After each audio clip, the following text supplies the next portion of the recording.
वैसे कर देते हैं। जी मेहनत ज्यादा है। डियर फ्रेंड्स, मेरी आवाज आप तक आ रही है? हाँ सर। हाँ, thank yes you. Yes. Thank you. आप सभी को मेरा नमस्कार है। मैं अमृत विज आज नमस्कार। आपके साथ स्पेशल सेशन लेके आया हूँ गार्निशी एंड अटैचमेंट ऑर्डर पे। इससे पहले मैं देख रहा हूँ कि आप सभी साथी इस समय प्रमोशन प्रोसेस की बड़ी जबरदस्त तैयारी में लगे हुए हो। बैंक का भी दिन भर काम करके आते हो और उसके बाद आप यहाँ पे आके दोबारा से आप सीखने की कोशिश करते हो, सीखते हो। तो इसके लिए मैं आप सभी को सैल्यूट करता हूँ कि आप इतना मन बना के अपनी तैयारी कर रहे हो। तो मैं भी आपको ये श्योर करता हूँ जिस प्रकार से आप तैयारी कर रहे हो उस प्रकार से इस बार आपको कोई भी जो है ना प्रॉब्लम आने वाला नहीं है और आप डेफिनेटली आगे जाने वाले हो। तो साथियों, कुछ जगह पर सर्दियों के दिन हैं। तो मैं क्या करता था सर्दियों में जब तैयारी करता था तो मैं रजाई लेके नहीं बैठता था। तो मैं क्या करता था, मैं अलग से चेयर टेबल पे बैठता था और आराम से पढ़ता था। तो आप भी कोशिश किया करेंगे रजाई वगैरह को लेके ना बैठें क्योंकि उससे नींद आ जाती है, जल्दी नींद आ जाती है। तो अगर आप वास्तव में इतना तप कर रहे हो, मैं तप ही बोलता हूँ, तपस्या बोलता हूँ कि आप लोग इतना तपस्या करते हो और इसका फल आपको आने वाले समय में मिलेगा। तो किसी साथी ने अगर कोई माइक खोला हुआ है तो प्लीज बंद कर लीजिए, अपने आप को म्यूट मोड में रखेंगे। साथियों, जैसे जैसे मैं क्वेश्चन पूछूंगा तो आप प्लीज मेरे को रिप्लाई जरूर करें, लेकिन साथ साथ अपने आप को म्यूट करते चले जाएं। उससे क्या होगा कि आपको एक तो बाकी साथियों का आवाज जो है वो बड़ी क्लियर आएगी और आपको भी कोई डिस्टरबेंस नहीं आएगी। ठीक है, तो चलिए हम आज बात करेंगे, बहुत ही इंपॉर्टेंट टॉपिक है। इसके ऊपर एक एक क्वेश्चन तकरीबन गार्निशी ऑर्डर और अटैचमेंट ऑर्डर पे तकरीबन मिल जाता है। लेकिन साथियों, बहुत बार ऐसा होता है कि हमें चीज आती होती है, हमने पढ़ा होता है, लेकिन हम वहां पर जाके कंफ्यूज होते हैं। कंफ्यूज होने का मेन मकसद ये रहता है कि जहां हमें अटेंशन देना है वहां हम अटेंशन नहीं देते। हम अटेंशन देते हैं और जगह पे जबकि देना होता है किसी और जगह पे। तो हमारी कोशिश आपको यही है कि हम आपको वहां अटेंशन दिलवाएं, यहां आपको वास्तव में अटेंशन देना है। ठीक है, तो आज हम गार्निशी ऑर्डर की बात करेंगे, लेकिन उससे पहले मेरे को जानना है, क्योंकि दो टर्म्स मेरी बीच में आएंगी गार्निशी ऑर्डर में। तो एक तो मुझको ये आपसे जानना है कि राइट ऑफ सेट ऑफ क्या होता है। Right of set of, right of set of, set of क्या होता है? Right of set of, SET, set OFF of, set of, right of set of कोई बता सकता है? जी, जी अगर कोई हमारा अकाउंट होल्डर है, अगर वो उसका अकाउंट डिफॉल्ट हो जाता है और उसके अगर सेविंग अकाउंट या करंट अकाउंट में कोई अमाउंट बचा है तो उसको हम उसके लोन अकाउंट में एडजस्ट कर सकते हैं। That is called right to set of.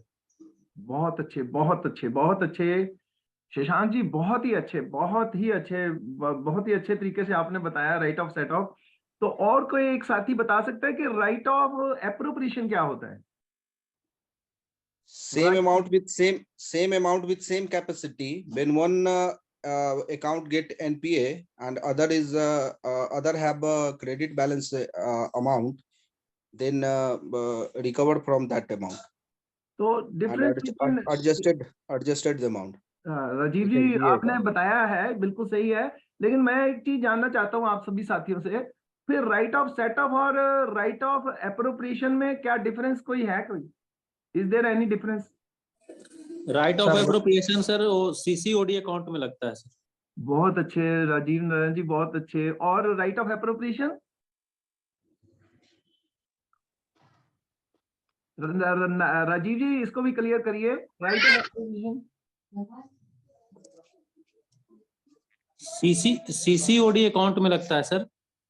CCO नहीं, राइट ऑफ सेट ऑफ आपने बताया सेविंग करंट में लगता है जी, और ये एप्रोप्रिएशन लगता है सर CCOD अकाउंट में। हाँ।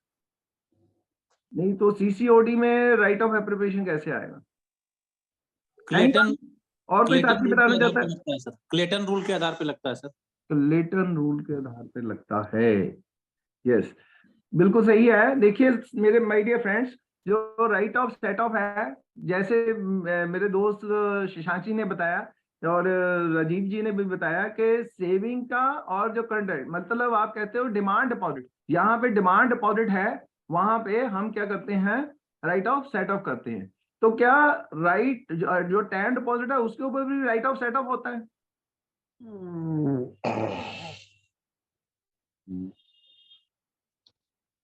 Sir time good evening sir. Good evening sir time deposit में राइट ऑफ सेट ऑफ नहीं हो सकता है ये सर। हमको लगा जो आप बोल रहे हैं ना सर, टाइम डिपॉजिट में जो वाला केस है वो तो डिमांड लोन हो जाएगा। डिमांड लोन में तब होगा, तब ऐसा तो सिक्योरिटी रहता ही है डिमांड लोन में। हाँ देखिए, मैं ये आपको बताना चाहता हूँ साथियों, श्रीमान जी थैंक यू सो मच, आपने बहुत अच्छे से इंटरवीन किया और बताने की कोशिश की है, लेकिन मैं आपको क्लियर करना चाहता हूँ दोस्तों। सर, जी जी श्रीमान जी सर एक बोलिए एक चीज पूछना चाह रहे जी हैं जी जी पूछिए। सर। अभी CLD गुवाहाटी में ट्रेनिंग हाँ में हाँ हूँ, तो प्रिपरेशन का ट्रेनिंग चल रहा है, तो वहां भी एक टेस्ट हुआ। वहां पूछा है कि बैंक का इसमें से कौन सा अप्रोप्रिएट ऑप्शन है। यही वाला था क्वेश्चन कि बैंक राइट ऑफ सेटअप, और उसके बाद ये था लियन, और एक और ऑप्शन था, और लियन और एक क्या एक ऑप्शन मेरे को याद नहीं आ रहा, और एक नॉन ऑफ दीज था। लेकिन उसमें बोला गया ना कि अप्रोप्रिएट ऑप्शन यही है, right of setup. Right of setup ही, यस सर, राइट ऑफ, हाँ sorry, right of appropriation, right of lien, और राइट ऑफ सेटअप, और नन ऑफ दीज। तो सबसे बेस्ट ऑप्शन क्या है बैंक का, तो यही राइट ऑफ सेटअप ही बोला गया है। नहीं, तो अब ये क्वेश्चन क्या था? क्वेश्चन था कि बैंक का इसमें सबसे बेस्ट ऑप्शंस क्या है। अब ये बेस्ट ऑप्शंस क्या, मोस्ट अप्रोप्रिएट ऑप्शंस क्या है। तो क्या हुआ था कि bankers right of setup, bankers right of lien, and banks right of appropriation, और none of these. Good good, very good. मैं आपको बता रहा हूँ, सुनिए मेरी बात भी। साथियों म्यूट कर लीजिए अपने आप को प्लीज। तो मैं आपको पहले तो ये बता दूं कि राइट ऑफ सेट ऑफ क्या है। आपने बताया कि जो अमाउंट हमने डिमांड डिपॉजिट के अगेंस्ट, डिमांड डिपॉजिट के अगेंस्ट होती है, हमारे पास पैसे होते हैं, उसको अगर हमारे कोई लोन में पैसे खड़े हैं तो उसको हम सेट ऑफ कर सकते हैं। यही बोला आपने, आप सभी साथियों ने यही बोला, और मेरे को लगता है क्लियर हो गया आपको। और मैंने क्वेश्चन था कि क्या टाइम डिपॉजिट जो है वो राइट ऑफ, उसमें राइट ऑफ सेटअप हो सकता है? तो उसमें बहुत सारे साथियों ने ये बिल्कुल सही कहा कि टाइम डिपॉजिट में हमारा राइट ऑफ सेटअप नहीं हो सकता। एक स्थान पे हो सकता है, जब वो मैच्योर हो जाएगा। जब मैच्योर हो जाता है तो वो डिमांड डिपॉजिट बन जाता है। जब टाइम डिपॉजिट मैच्योर हो जाता है, अपना टाइम पीरियड पूरा कर लेता है, तो वो क्या बन जाता है? Demand deposit. मतलब कि ऑन मैच्योरिटी पे हम राइट ऑफ सेट ऑफ कर सकते हैं, लेकिन अगर राइट ऑफ एप्रोप्रिएशन की बात करें तो वो टाइम डिपॉजिट के ऊपर है। क्लियर? वो राइट ऑफ जो एप्रोप्रिएशन है वो किसके ऊपर है? प्री मैच्योर टाइम डिपॉजिट के ऊपर है। जब हम प्री मैच्योरली टाइम डिपॉजिट को तोड़ के करते हैं तो उसको राइट ऑफ एप्रोप्रिएशन है। और अगर हम टाइम की अवधि पूरा होने के बाद उसको पूरा कर रहे हैं तो वो क्या है? वो right of set of. Clear? Getting my point? किसी को शंका कोई? नहीं सर, ठीक है। हाँ, तो चलिए आगे चलते हैं। लियन का भी मैं थोड़ा आपसे पूछ लेता हूं, क्योंकि बहुत अच्छा आप लोगों ने अभी हमारी डिस्कशन शुरू हो गई है थोड़ी सी लियन के ऊपर। पहली बात तो यह है कि लियन होता क्या है? कोई बता सकता है साथी कि लियन क्या है? What is लियन? सर मैं बोलूं sir? Yes yes yes please बोलिए। सर लियन होता है कि ना, जैसे कोई, अगर हम सोचिए 1 लाख का मेरे पास फिक्स डिपॉजिट है FD, तो 90,000 का जब लोन होगा डिमांड लोन, तो यहाँ पर जो मेरा 1 लाख का फिक्स डिपॉजिट मेरे यहाँ बैंक में जो सिक्योरिटी के हिसाब से कोलैटरल रह जाएगा, वो लियन हो जाता है। उसी को बोलते हैं राइट ऑफ लियन। बिल्कुल बिल्कुल राइट ऑफ लियन, बिल्कुल बिल्कुल ठीक है श्रीमान जी। मैं आपको 4 चीजें बोल रहा हूं। जब भी लियन की आपने, अब लियन डिफाइन करना है तो आपको 4 चीजें देखनी पड़ेगी। नंबर वन ये है कि राइट टू रिटेन, क्या रखना है? Right to retain others property. Right to retain others property, पहली राइट टू रिटेन, दूसरा अदर्स प्रॉपर्टी, तीसरा up to the time charges, जितने समय के लिए हमने उसको लोन दिया है या कुछ दिया है, और dues thereon are not paid. अगर उसने नहीं पे किए, हमारे अमाउंट को नहीं पे करता है, तो उस जो सिक्योरिटी रखता है उसको हम क्या कर सकते हैं, यूज कर सकते हैं अपने ड्यूज लेने के लिए। आपने बहुत सीधा सीधा बताया कि टाइम डिपॉजिट के लिए जो है वो हम लियन, तो लियन बता सकते हैं कितने प्रकार का होता है लियन? लियन कितने प्रकार का होता है डियर फ्रेंड्स? दो तरह का होता है सर, नेगेटिव लियन और lien. No no no no no, negative lien भी होता है, लेकिन लियन के आगे 2 टाइप्स है। लियन के आगे 2 टाइप्स है। नॉन नेगेटिव लियन आपने बोला है, बट वो नेगेटिव लियन, अलग है। एक कौन सा? पर्टिकुलर लियन। नेगेटिव लियन और First one is general lien and second one is bankers lien. Particular lien और जनरल लियन। पर्टिकुलर लियन और जनरल लियन, 2 प्रकार के लियन, पर्टिकुलर लियन और जनरल लियन। पर्टिकुलर लियन क्या है? पर्टिकुलर लियन क्या है? यस, जो कोई पर्टिकुलर ट्रांजैक्शन के लिए है। और जनरल लियन क्या है? जनरल लियन जैसे टाइम डिपॉजिट के हिसाब से होता है, टाइम हाँ। डिपॉजिट रखेंगे, जी जी जी जी, टाइम ठीक है। टाइम डिपॉजिट को हम रखे हैं उसको बैंक में, तो उसी को हम लोग जनरल लियन कर रहे हैं। हाँ, उसको जैसे उसमें एग्रीमेंट रहता है, ठीक है। हाँ एग्रीमेंट 3 साल का टाइम पीरियड रहता है। अगर 3 साल में आप लोन नहीं शोध करेंगे तो मैं डिमांड लोन को तोड़ सकता हूँ। अच्छा, आपको विदाउट एक और चीज बताइए साथियों कि जनरल लियन जो है क्या इमूवेबल प्रॉपर्टी भी होता है? नहीं सर। वेरी गुड, बहुत अच्छे, बहुत अच्छे, आपकी प्रिपरेशन बहुत अच्छी चल रही है साथियों। जनरल लियन जो है वो इमूवेबल प्रॉपर्टी पे नहीं होता है, ये हमेशा मूवेबल प्रॉपर्टी पे होता है। बहुत अच्छे, वेरी गुड, बहुत अच्छे। जब बैंकर के पास कोई सिक्योरिटी आती है तो बैंक को कोई एग्रीमेंट जरूरत नहीं होती है उसमें, ठीक है, उसको जनरल लियन बोल देते हैं, ठीक है। जब कोई सिक्योरिटी जो आती है हमारे पास तो बैंक का जनरल लियन हो जाता है। अच्छा, एक चीज और आपको आती है इम्प्लाइड प्लेज। एक तो एक्सप्रेस प्लेज होता है, एक इम्प्लाइड प्लेज होता है। तो प्लेज तो आपको पता है क्या होता है? सर बेलमेंट ऑफ सिक्योरिटी, जब हमारा कोई सिक्योरिटी, बिल्कुल ठीक है, लेकिन उसमें 2 रहते हैं, एक एक्सप्रेस रहता है, एक इम्प्लाइड रहता है। इम्प्लाइड प्लेज पूछता है वो। तो ये सर एक्चुअली इम्प्लाइड प्लेज है सर, मैंने जैसे हम कोई गुड्स को हम लोग रखे हैं हमारे, जैसे ये नहीं सॉरी, कस्टमर जो अपना गुड्स रखा है गोडाउन में, तो सिक्योरिटी तो उसके पास है, लेकिन एक्चुअल में सिक्योरिटी हमारे पास है उसकी, क्योंकि हमने ताला लगाया होता है। प्लेज में हमारा अपना लॉक लगता है, हाइपोथिकेशन में सिक्योरिटी उसके पास रहती है। हाइपोथिकेशन में सिक्योरिटी कस्टमर के पास रहती है, प्लेज में हमारा ताला लगा रहता है। लेकिन प्लेज 2 प्रकार का है, एक एक्सप्रेस प्लेज है, एक इम्प्लाइड प्लेज है। चलो मैं एक्सप्रेस प्लेज बता देता हूं। जब हम गुड्स को प्लेज करते हैं तो एक एग्रीमेंट करते हैं, एक्सप्रेसली बोलते हैं भाई ये तेरी जो गुड्स है ना, ये हमने जो लोन दिया है उसके अगेंस्ट एडजस्ट हो जाएंगी। ये तो हो गया एक्सप्रेस, समझ गए? क्लियर हो गया ना कि उसको बोल के कराया एक्सप्रेस। इम्प्लाइड सर कुछ गुड्स एंड सर्विसेज ऐसी होती हैं जो बोरोवर है वो अपने फंड से भी लेता है, बट वो डिक्लेरेशन देता है कि मैं इसको जब तक आपका लोन है तब तक सेल नहीं करूंगा। वो नेगेटिव लियन, वो नेगेटिव लियन बोल रहे हो आप कि वो कहता है कि वो पूजा सिंह जी आपने किया है एफर्ट उसको देने का, लेकिन जो चीज आपने बोली है वो नेगेटिव लियन है कि वो ये डिक्लेयर करता है कि ये जो सिक्योरिटीज है मैं आगे प्लेज नहीं करूंगा, या आगे मैं इसके अगेंस्ट लोन नहीं लूंगा। दैट इज नेगेटिव लियन, ठीक है। लेकिन मेरा है implied pledge. Sir I think which is express, which is by law अगर कोई भी रहेगा तो इम्प्लाइड बोल सकते हैं सर।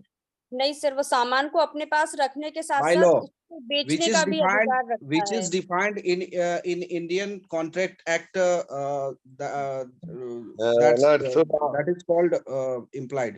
चलिए मैं आपको एक छोटी सी एग्जांपल देके बता रहा हूँ, आपको भूलेगी नहीं कभी जिंदगी में, क्योंकि साथियों जो छोटी छोटी चीजें हैं टेस्ट बेस्ट मैं करता रहूंगा आपके साथ, हमेशा बातचीत करते रहेंगे। मेन टॉपिक तो करना ही करना है, लेकिन उसके साथ हम टिप्स बेस्ट करते रहेंगे। थोड़ा आपको क्योंकि आप इतनी जबरदस्त तैयारी कर रहे हो, तो मेरा भी उसमें ये कंप्यूटर ऑडियो पर सामग्री रहेगी कि मैं थोड़ा थोड़ा चीजें आपको क्लियर करता रहा हूँ। एक्सप्रेस प्लेज तो आपने कह दिया कि एक्सप्रेस प्लेज वो है सर जहां हमने अपनी सिक्योरिटीज जो है उसके अगेंस्ट रख ली, उसके अगेंस्ट लोन दे दिया, उसको एक्सप्रेसली एग्रीमेंट कर लिया। लेकिन मान लीजिए कि मैंने एक व्यक्ति को 5 लाख का प्लेज के अगेंस्ट, गुड्स प्लेज के अगेंस्ट लोन दिया, लेकिन इधर मैंने उसको क्या कर दिया, 2 लाख क्लीन ओडी दे दिया। हेलो, 2 लाख क्लीन ओडी दे दिया।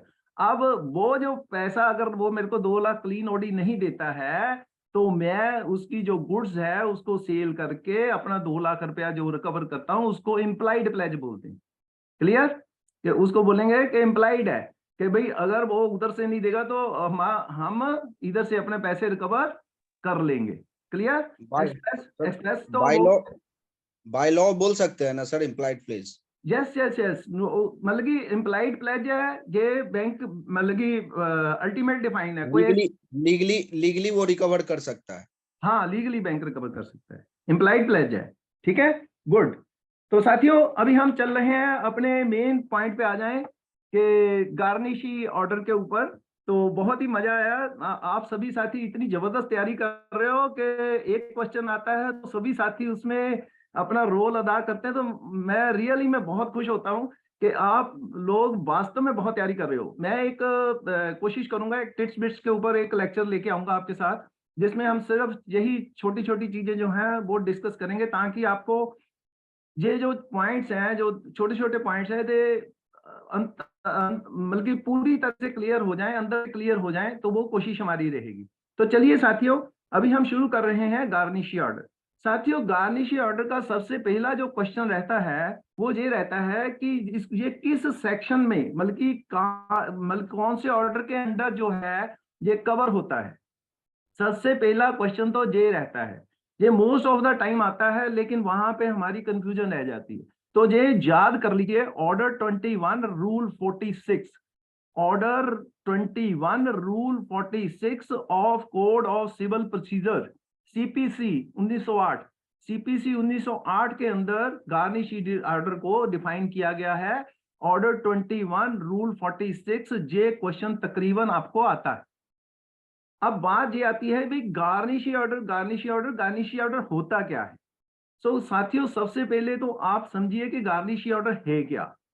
साथियों अगर गार्निशी ऑर्डर की बात करें तो गार्निशी ऑर्डर में जो पार्टीज हैं वो 3 पार्टीज हैं। एक इसमें रहता है जजमेंट डेटर, एक रहता है जजमेंट क्रेडिटर, एक रहता है गार्निशी। अब मैं, क्योंकि हम बैंक की क्लास में हैं, तो मैं आपको बैंक के हिसाब से बताऊंगा। जो बैंक होता है, बैंक है वो उसको गार्निशी बोलते हैं। बैंक क्या है? गार्निशी है। और किसका आपस में जो डिस्प्यूट होता है वो किसका होता है? वो हमारे जजमेंट डेटर का होता है। किसका होता है? जजमेंट डेटर का होता है। जजमेंट डेटर ने मान लीजिए किसी व्यक्ति से कुछ पैसे उधार लिए, लेकिन उसने वो पैसे वापिस नहीं किए। मान लीजिए जजमेंट डेटर जो है उसने जजमेंट क्रेडिटर से 10,000 रुपया लिया, उधारा लिया, लेकिन उसने जजमेंट क्रेडिटर को वो पैसा वापस नहीं किया। अब जजमेंट क्रेडिटर ने जजमेंट डेटर से बहुत बार बोला, अपना कानूनी नोटिस भी दिया, एवरीथिंग किया, लेकिन वो नहीं माना। तो अल्टीमेटली वो जाके कोर्ट में खड़ा हो गया कि भाई मेरे ये पैसे जो हैं वो मुझको दिलवाए जाएं। अब जज साहब जो हैं वो ये नहीं करते कि सीधा ही ऑर्डर जो है गार्निशी ऑर्डर इशू कर देते हैं। जो गार्निशी ऑर्डर है वो 2 पार्ट्स में इशू होता है। क्या होता है? 2 पार्ट्स में होता है। पहला होता है ऑर्डर निसी, NISI, ऑर्डर निसी होता है। ठीक है, ऑर्डर निसी बोले तो कोई बता सकता है ऑर्डर निसी किस टाइप का होता है? जो पहला फर्स्ट ऑर्डर निकालते हैं वो किस टाइप का होता है? बैंकों को आदेश दिया जाता है सर कोर्ट के द्वारा कि ये इनके खाते में ट्रांजैक्शन को रोका जाए और डेबिट बंद किया जाए। डेबिट बंद किया जाए। जो ये ऑर्डर निसी नहीं होता है, ये ऑर्डर निसी नहीं होता है। वो ऑर्डर एब्सोल्यूट बोल दिया आपने, जो आपने अभी बोला वो ऑर्डर एब्सोल्यूट बोल दिया। ऑर्डर निसी क्या है? जजमेंट है उसको लेटर दिया जाता है कि तुम इतने दिन के अंदर अंदर ये या तो इसको पैसे दे दो, नहीं तो फिर हमें एक्शन लेना पड़ेगा। जो कोर्ट की तरफ से एक तरीके का उसको एडवाइस आता है। ऑर्डर सभी एक्टिव अकाउंट को फ्रीज करने के लिए। नोटिस है, बिल्कुल सही है, मेरी बात ध्यान से सुनिए, बिल्कुल सही है। ऑर्डर नीसी जो है that is a type of show cause notice. Bank को ही पूछा जाता है कि भाई ये तुम्हारे पास ये अकाउंट है, क्यों ना इसके जो पैसे हैं वो हम रिकवर कर लें, रिकवर करके इस व्यक्ति को दे दें। तो जो बैंक है अपनी पोजीशन बताता है, उस अकाउंट के बारे में बताता है। उसके बाद दूसरा निकलता है ऑर्डर एब्सोल्यूट। ऑर्डर एब्सोल्यूट वो निकलता है। तो जो गार्निश ऑर्डर होता है वो दो पार्ट्स में होता है, सबसे पहले ऑर्डर नीसी और दूसरा ऑर्डर एब्सोल्यूट। क्लियर? यहां तक आपको क्लियर है? पार्टीज कितनी बोली? तीन पार्टीज। एक बोली जजमेंट क्राइटर, एक बोला जजमेंट डेटर, एक बोला गार्निशी। गार्निशी कौन है? बैंक है। और जजमेंट डेटर कौन है? जो डिफॉल्टर है। और जो जजमेंट क्राइटर कौन है? जिसको पैसे नहीं मिले हैं, जिसके लिए कोर्ट कहती है कि इस व्यक्ति को पैसे दिलवाए जाए।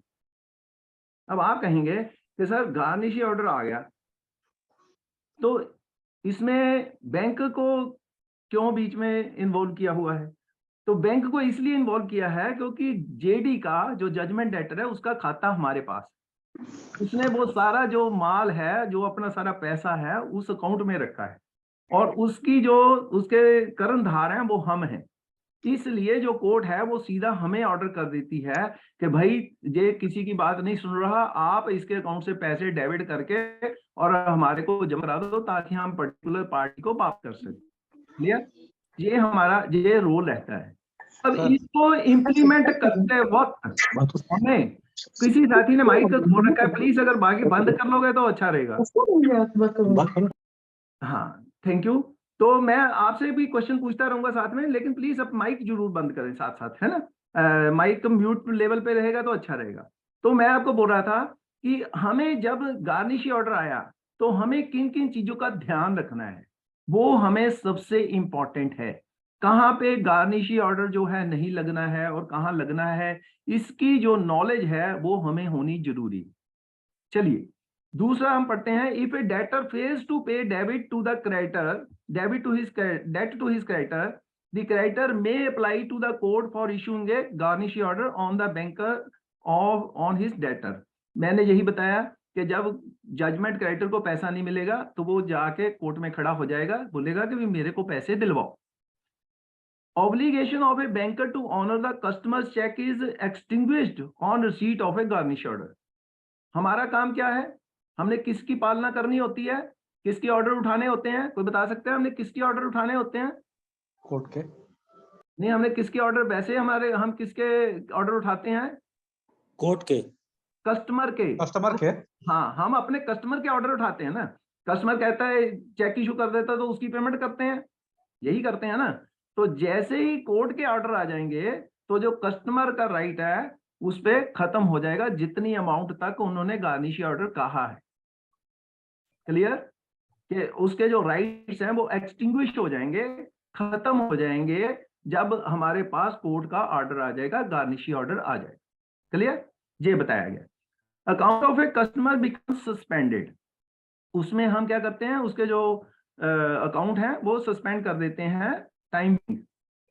Order can attach either the entire amount और ए पार्ट ऑफ इट। कई बार तो जज साहब ऐसा ऑर्डर दे देते हैं कि इस अकाउंट को बंद ही कर दो या इस अकाउंट को अभी सस्पेंड कर दो टिल फर्दर इंस्ट्रक्शन। और कई बार वो बोलते हैं कि भाई मेरे को तो 10,000 रुपया आप भेज दो, उसके बाद खाता चलाते रहो। मेरी बात समझ गए? वो जैसा भी ऑर्डर हो उस ऑर्डर के हिसाब से आपको रिएक्ट करना है। आगे है if the account is overdrawn banker owes no money. अब बात ये आती है, मान लो कोई सीसी अकाउंट है, मेरा आपसे क्वेश्चन है कि मान लो सीसी अकाउंट है, उसको हमने 20 लाख रुपया सैंक्शन किया था, लेकिन अभी उसकी डेबिट में अमाउंट जो है खड़ी है 5 लाख और गार्निशी ऑर्डर आ गया 1 लाख रुपए का, तो क्या हम पेमेंट कर देंगे? नहीं करेंगे। नहीं करेंगे। बहुत अच्छे, वेरी गुड, बहुत अच्छे। हम नहीं करेंगे क्योंकि अकाउंट ऑलरेडी ओवरड्रान है। अकाउंट क्या है? ऑलरेडी ओवरड्रान है। मेरा क्वेश्चन द्वारा एक और सुनिए, ध्यान से सुनना है, ध्यान से सुनना क्वेश्चन। ओवरड्राफ्ट लिमिट दे रखी है, एफडी है फिक्स डिपॉजिट है 10 लाख रुपए का, उसमें हमने मार्जिन लगाया 10%, तो 9 लाख की लिमिट बना दी। ध्यान से सुनना। और अभी उसका जो बैलेंस है वो 5 लाख है और आपको 1 लाख का गार्निशी ऑर्डर आ गया, तो पेमेंट करोगे? सर नहीं करेंगे। नहीं करेंगे। और कोई साथी कुछ बताना चाहता है इसके बारे में? सर क्वेश्चन दोबारा बोलिए ना सर। हाँ, जब तक दोबारा बोलता हूँ, दोबारा अकाउंट डेबिट सुनिए। बैलेंस में खड़ा रहेगा तब तक कोई पेमेंट नहीं किया जाएगा। एफडी के अगेंस्ट ये है सर, ओडी है।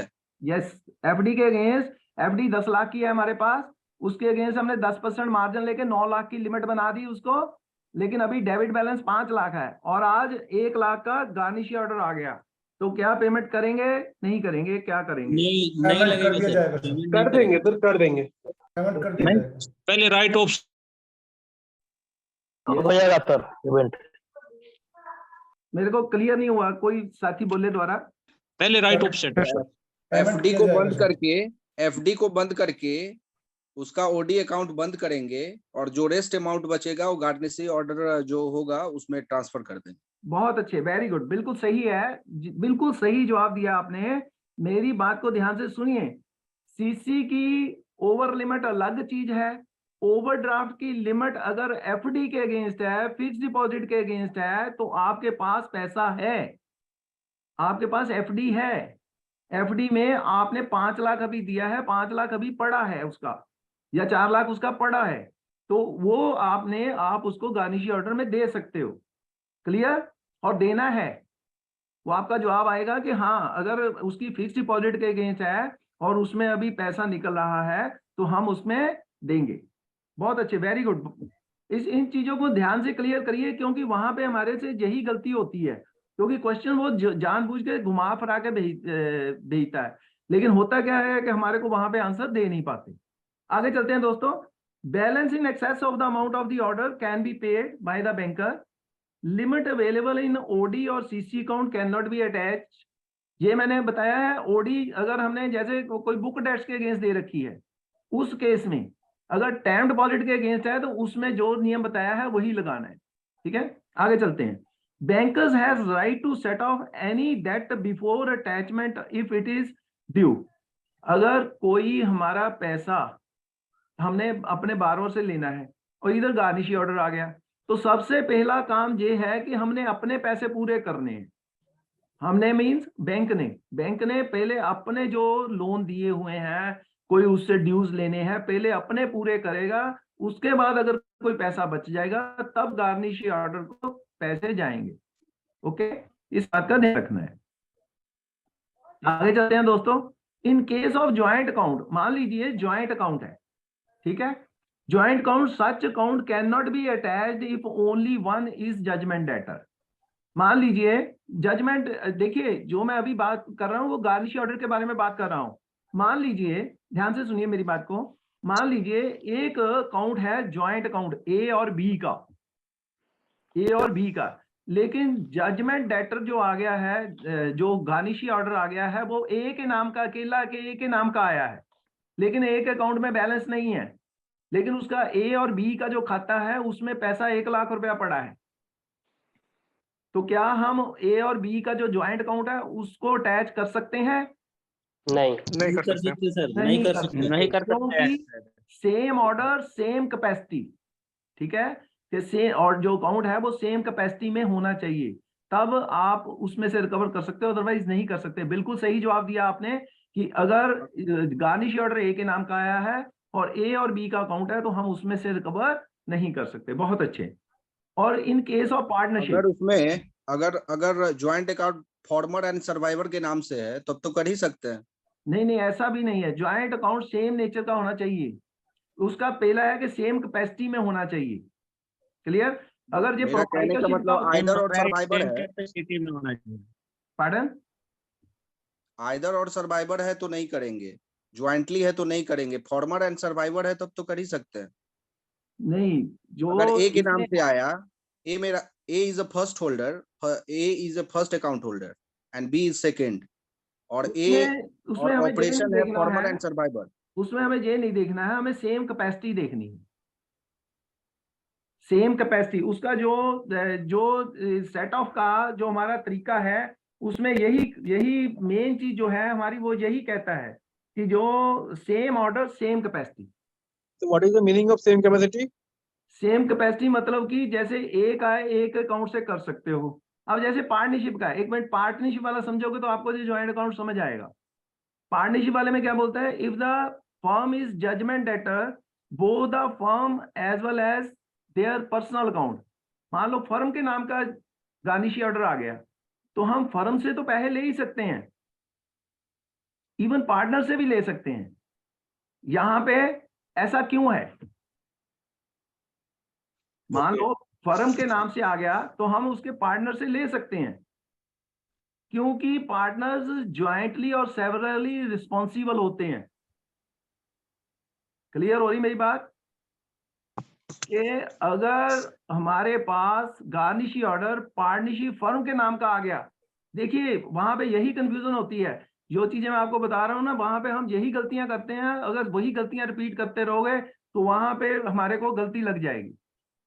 तो इसका मतलब है कि सर अगर गार्निशी ऑर्डर अगर कोई मेंबर के अगर इंडिविजुअल के ऊपर में अगर आया है, हाँ, तो उसके साथ में जो भी जॉइंट अकाउंट है वो कभी भी अटैच नहीं हो सकते हैं। हाँ, ज्वाइंट अकाउंट नहीं हो सकते। ओके। हाँ, ठीक है। तो अब मेरी इधर बात समझ रहे हो आप कि पार्टनरशिप के केस में क्या है, अगर पार्टनरशिप के ऊपर आया है, फर्म के ऊपर आया है, तो क्या करेंगे? फर्म से तो रिकवर कर ही सकते हैं, लेकिन पार्टनर से भी कर सकते हैं। क्यों? क्योंकि दे आर ज्वाइंटली और सेवरली रिस्पॉन्सिबल। क्लियर? जब पार्टनरशिप फर्म के ऊपर आएगा तो हम उनसे भी कवर कर सकते हैं। यही लिखा हुआ है, if the firm is judgment debtor both the firm as well as their personal account can be attached as they are jointly and severally liable। ठीक है। उसके बाद है the order cannot attach amounts deposited after the order is affected। however bankers open new account to avoid dispute। मान लीजिए हमारे पास garnishee order आया और हम क्या करें, हम ये नहीं करना है कि भाई हमने पार्टी की फेवर करने की कोशिश करनी है कि हम थोड़ा टाइम लेट डाल देते हैं, हम ये कर देते हैं। नो, आपने बिल्कुल जैसे ही गार्निशी ऑर्डर आया है उसका इंप्लीमेंटेशन उसी समय करना है। क्लियर? और कोशिश करना है उस अकाउंट को वहीं स्टॉप करके नया अकाउंट खोल देना है और नए अकाउंट में ट्रांजैक्शन करनी है। क्लियर? क्योंकि इसमें जो सब्सिक्वेंट क्रेडिट आते हैं वो गार्निशी ऑर्डर में लायबल नहीं है। हेलो, बात समझ रख लेगी कि मान लीजिए कि जैसे ही आपको कोई गार्निशी ऑर्डर मिला, उसके बाद उसको कोई क्रेडिट आया है तो उसके ऊपर गार्निशी ऑर्डर नहीं लगता है, वहां तक है। अब मान लो कि भाई किसी का 1030 पे कोई आया तो 1030 में जो उसका बैलेंस है उसके ऊपर गार्निशी ऑर्डर लगेगा, उसके जो सब्सिक्वेंट क्रेडिट है उसके ऊपर नहीं लगेगा। इसलिए उसका अलग अकाउंट खोल देते हैं। क्लियर? चलिए आगे चलते हैं दोस्तों। If a partner is judgment debtor only his personal account can be attached. If a partner is judgment debtor, मान लो कि पार्टनर जजमेंट डेटर है, पहले था फर्म जजमेंट डेटर थी तो मैंने क्या कहा था, पार्टनर से ले लेना। लेकिन अब क्या है, इंडिविजुअल पर्सन है और आप कहोगे भी पार्टनरशिप के अकाउंटों से ले लें। नो, वही ज्वाइंट अकाउंट वाली प्रॉब्लम। समझ लग रही मेरी बात? If a partner is judgment debtor, only his personal account can be attached and not that of firm or personal account of other partners। कि हम बाकी के पार्टनर से ले लें या पार्टनरशिप फर्म से लेके भेज दें। नो, ये नियम हमें पता होने चाहिए। उसके बाद है ट्रस्ट अकाउंट है, मान लो और किसी ट्रस्टी ने डिफॉल्ट कर दी, ट्रस्टी के नाम से आ गया जजमेंट डेटर, तो आपको इससे रिलेटेड कोर्ट को बताना है कि ये ट्रस्ट अकाउंट है। ये ट्रस्ट अकाउंट जो होता है ये तो किन्हीं और लोगों का किसी और काम के लिए होता है, तो इसको हम अटैच नहीं कर सकते, वो हमें बताना पड़ेगा। इसके बाद है the sale proceeds of the customer securities till not credited are not attachable. जो अभी जो उसकी है वो अभी जब जो क्रेडिट नहीं हुई है वो अटैचेबल नहीं है गार्निशी ऑर्डर के केस में। अभी मैं सिर्फ गार्निशी ऑर्डर की बात कर रहा हूं, अटैचमेंट ऑर्डर में देखोगे तो डिफरेंट हो जाएगा। ओके, फिर आपको आ जाते हैं cheque related issues. Cheque received in clearing and paid before returning time. समझ गए कि cheque received in clearing and paid before returning time is valid if the order is received after returning time.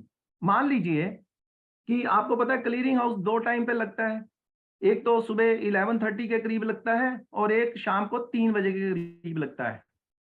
11:30 पे जो लगता है उसमें check हमारे पास आते हैं, और जो 3 बजे लगता है वो चेक हम वापस करते हैं। क्लियर? जो जब हमने चेक वापस कर चुके हैं और गार्निशी ऑर्डर आ गया 4 o'clock, तो जो पेमेंट हो गई है चेक की, तो हम मानेंगे कि ये बिल्कुल हमने एक्यूरेट पेमेंट कर दी है, इसके ऊपर जो कोर्ट है उसको कोई दुविधा नहीं है। अब मेरा क्वेश्चन ध्यान से सुनिए।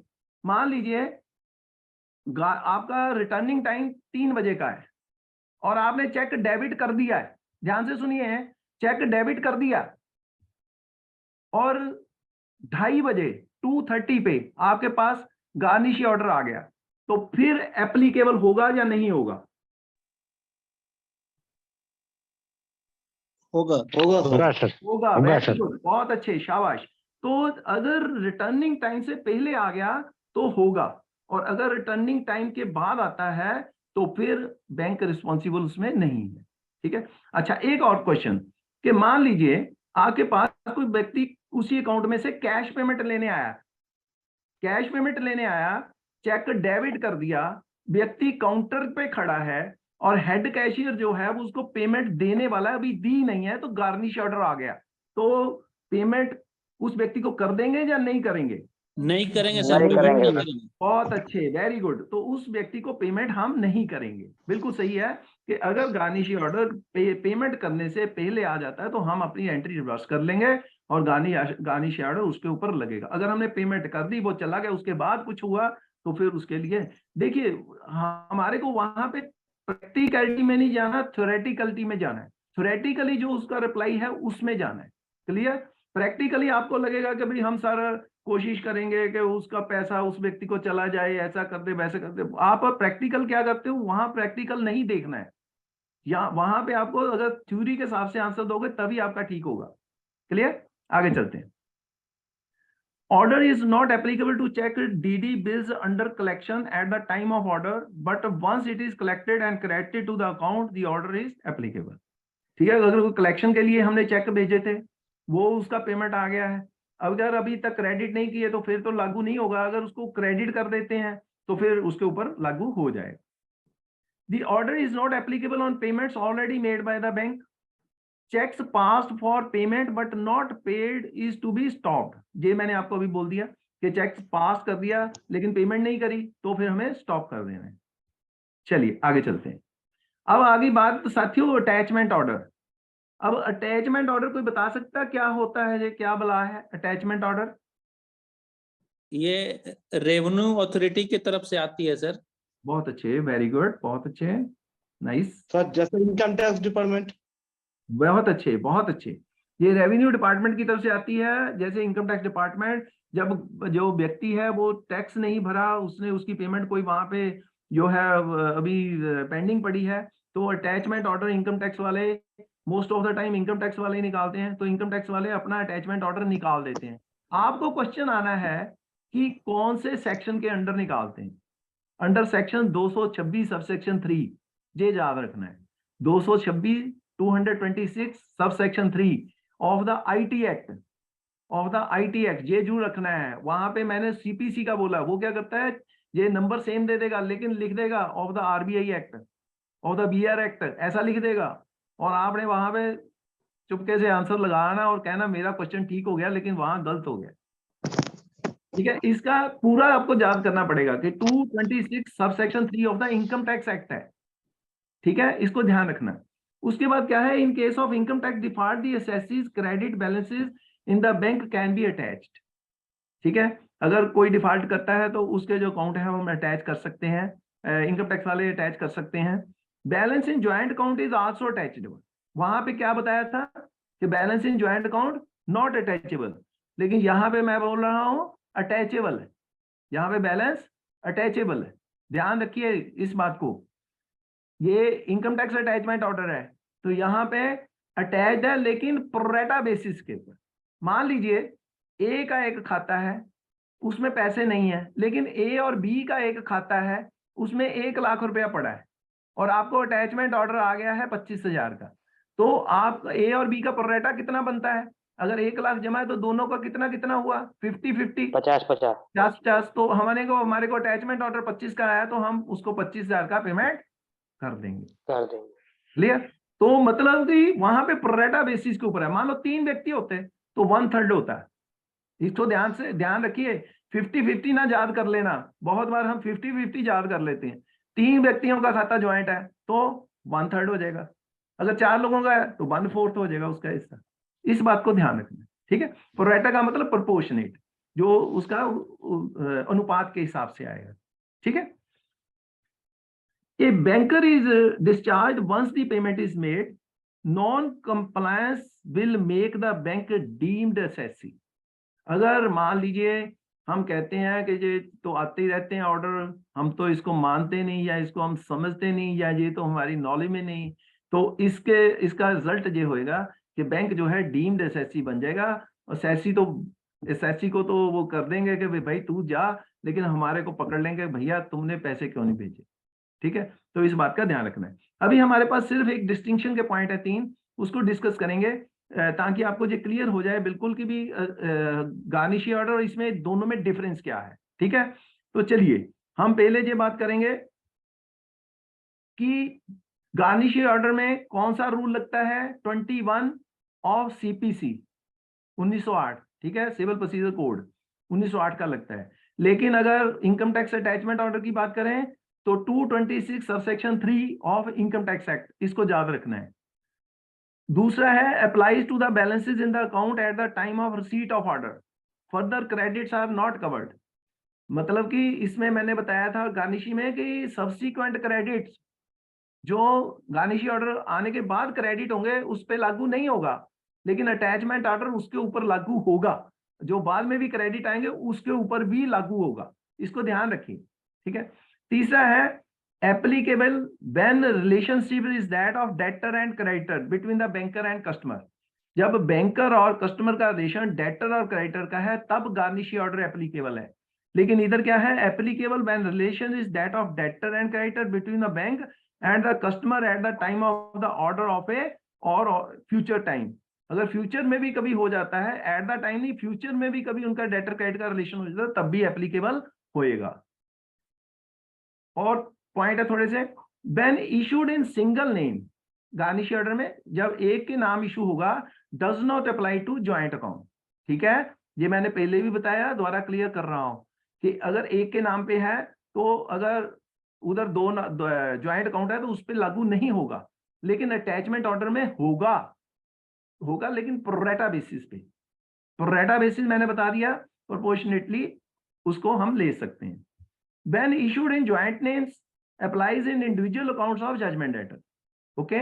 When issued in joint names, जब गार्निशी ऑर्डर ज्वाइंट नेम्स पे होगा, applies in individual accounts of judgment debtor, तो उसके इंडिविजुअल अकाउंट्स पे से भी पैसा लिया जा सकता है। लेकिन when issued in joint names applies in individual accounts, वही सेम है, इधर भी ले सकते हैं उधर भी ले सकते हैं। When issued in partner's name does not apply to a partnership account, garnishee order में जब पार्टनर के नाम पे है तो पार्टनरशिप पे लागू नहीं होता। यहीं पे भी व्हेन इशूड इन पार्टनर से do not apply to a partnership account, ये सेम हो गया। और एक और स्लाइड है हमारी बची हुई, वो हम बात कर लेते हैं। When issued in the name of firm applies to a individual account of the firm partner, ये हमने बता दिया था आपको, लेकिन इधर भी सेम गार्निशी ऑर्डर की भी सेम सिचुएशन रहेगी, अटैचमेंट ऑर्डर की भी सेम सिचुएशन रहेगी। Applies to deceased accounts also, अगर कोई व्यक्ति मृतक हो गया है तो उसके ऊपर भी गार्निशी ऑर्डर अप्लाई हो, तो सेम अटैचमेंट ऑर्डर पे भी है, वहां भी सेम चीज है। Bankers right of set of enjoys priority garnishee में, तो इनकम टैक्स अटैचमेंट में भी सेम है, वहां भी हम पहले अपना देखेंगे, उसके बाद हम किसी और का देखेंगे। If both order comes attachment order gets priority, मान लो दोनों ऑर्डर एकदम आ गए, गार्निशी ऑर्डर भी आ गया, इनकम टैक्स अटैचमेंट ऑर्डर भी आ गया, तो प्रायोरिटी किसको देनी है? इनकम टैक्स अटैचमेंट को। पहले इनकम टैक्स अटैचमेंट, पहले सरकार का खाता भरेंगे, उसके बाद अगर कुछ पैसा बचा तो गार्निश ऑर्डर को देखें। क्लियर? तो फ्रेंड्स, आप बहुत मेहनत कर रहे हो दोस्तों। तो जीत और हार आपकी सोच पर निर्भर करती है। मान लो तो हार होगी और ठान लो तो जीत होगी। तो ये कहा जाता है मन जीते जग जीत।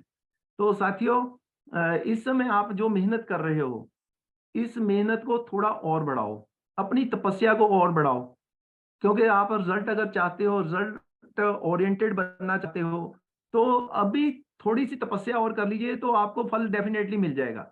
ये मैं श्योरिटी से कह सकता हूं कि जो व्यक्ति कोशिश करता है, कोशिश करने वालों की कभी हार नहीं होती। तो आप कोशिश कर रहे हो तो मैं आपको डेफिनेटली बोल रहा हूं कि आपकी हार हो नहीं सकती, आपकी हमेशा जीत होगी और आप जीत के आओगे। तो साथियों, अभी किसी साथी का कोई प्रश्न है जो मैंने अभी कराया है तो पूछ सकता है। अदरवाइज हमारे साथ जुड़ेंगे, 9 बजे का समय था ज्योति वाघ मैम। ज्योति वाघ मैम ने जुड़ना है आपके साथ, तो सेम लिंक के ऊपर कृपा करके सेम लिंक पे बने रहिए।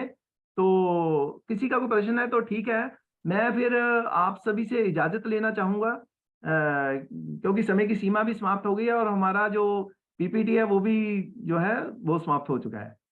बहुत बहुत धन्यवाद अमृत Thank you. साहब, बहुत ही आपने सरल तरीके से हमारे साथियों को अटैच करके रखा थैंक यू और सर। पहले गार्नेसी ऑर्डर सर्व किया और बाद में उनको अटैच कर दिया नेक्स्ट सेशन के लिए। उसके लिए मैं आपका धन्यवाद करता हूं। और बहुत सारे सवालों का आपने उनको जो है सरल तरीके से वार्तालाप के माध्यम से सिखाने की कोशिश की है। तो वीस साहब का हम धन्यवाद करते हैं, क्योंकि उन्होंने आपको सफलता के लिए जो जरूरी है, एक प्रश्न या 2 प्रश्न आते हैं एक अटैचमेंट से और एक गार्नेसी से, तो इस कॉन्सेप्ट की क्लियरिटी के साथ आपके बीच जो है इस दोनों योजनाओं को रखा है और ये दोनों कंप्लायंस में आते हैं और इनको जो है मैंडेटरीली स्ट्रिक्टली कंप्लायंस करना पड़ता है। ये बैंकर साथियों को जानना बहुत जरूरी है, इसीलिए ये प्रमोशन एग्जाम में भी महत्वपूर्ण होता है। तो विश साहब, बहुत बहुत धन्यवाद। आप ऐसे अल्टरनेट डेज पे हमारे साथियों का हौसला बढ़ाते रहिए। तो Thank you, sir. हमारा Thank you एक ही so much. मात्र उद्देश्य है विश साहब, हमारा एक ही मात्र उद्देश्य है, खुद से वादा, मेहनत ज्यादा, मजबूत इरादा और इन साथियों को सफलता दिलाना, क्योंकि इन्होंने है सफलता पे निशाना साधा। बिल्कुल सर, बिल्कुल, डेफिनेटली सर। तो आपसे फिर रिक्वेस्ट करेंगे, एक नए सेशन के साथ आप आएंगे। तो अभी ज्योति बाग मैडम जुड़ चुकी हैं। ज्योति मैडम, मेरी आवाज आप तक पहुंच रही है तो आपको बहुत बहुत नमस्कार। और नमस्कार सर, नमस्कार। बीस साहब से रिक्वेस्ट करता हूं कि अपना पीपीटी जो है स्क्रीन शेयरिंग बंद कर दें। ज्योति मैडम नमस्ते, कैसे हैं? नमस्कार नमस्कार, ठीक हूँ सर, आप लोग कैसे हैं? बहुत बढ़िया है, बहुत बढ़िया, जबरदस्त हैं। और मैं विश सर, अगर आप मुझे सुन रहे हैं तो आपको भी नमस्कार और हैप्पी न्यू ईयर आप सभी को। तो मैडम मैं वीडियो ऑन नहीं कर रहा हूँ क्योंकि मैं अभी गाड़ी पे हूँ, रास्ते में नमस्कार हूँ। मैम, नमस्कार। ओके सर, कोई बात नहीं, वीडियो मत ऑन करिए, कोई बात नहीं, आप तो हमारे साथ जुड़े ही हुए हैं। जी जी जी। तो अभी जस्ट मैं थोड़ा आज लेट हो गया ऑफिस से, अभी रास्ते पर हूँ। जी तो थोड़ी देर बाद आपसे लास्ट में आपसे मुलाकात करूंगा। अभी आप ये सेशन साझा कर सकते हैं। बहुत बहुत स्वागत है और पूरे साल भर बाद मिल रहे हैं हम ऐसे वर्चुअल मोड पे। जी जी तो जी आपको happy new year. Okay, thank you sir.